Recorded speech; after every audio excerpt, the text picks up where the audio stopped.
If you'd have told me this was going to be our story, I would have said, you're lying.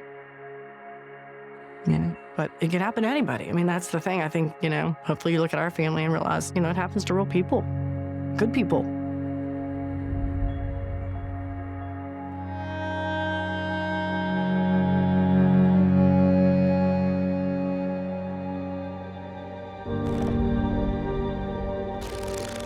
Taylor had a huge heart. He had a great sense of humor, very funny. Taylor had a huge personality. He was funny and he was smart.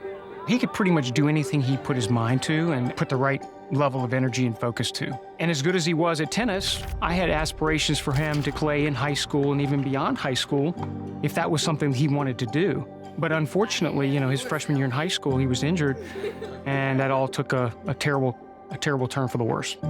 When Taylor came home and said, Mom, I felt something pop and I can't lift my arm above my head, very quickly we realized, he had a pretty serious shoulder injury and it would require a major shoulder surgery. I met with the surgeon and he said, the surgery went great. Make sure you get those prescriptions filled and give them to him as soon as you get him home. And we fixed his shoulder. But the substance use disorder that came as a result of that was something we were not prepared for. Watching him struggle through his addiction was the most painful, terrifying, humbling experience. I felt completely helpless. It's like watching a train out of control going down the track and you're trying to stop it and there isn't a brake. And it's your kid. Nothing prepares you for that moment when you get a phone call that says your 20-year-old son is dead. I will never get that voice, out of my head. Blair was fortunate enough to earn a Division I softball scholarship.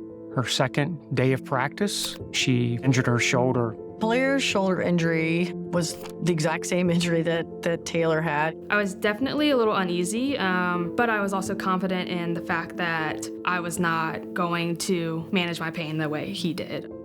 This time, given our experience with Taylor and the outcome with Taylor's surgery, we knew that was not going to be an option for us. Once we explained what we experienced with Taylor, the surgical team quickly pivoted and began researching other options. Each person is different, and they should be treated that way.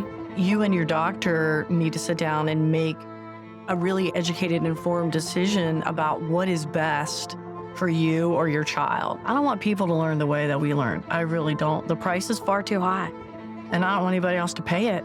There are days when just breathing's hard. That's the truth.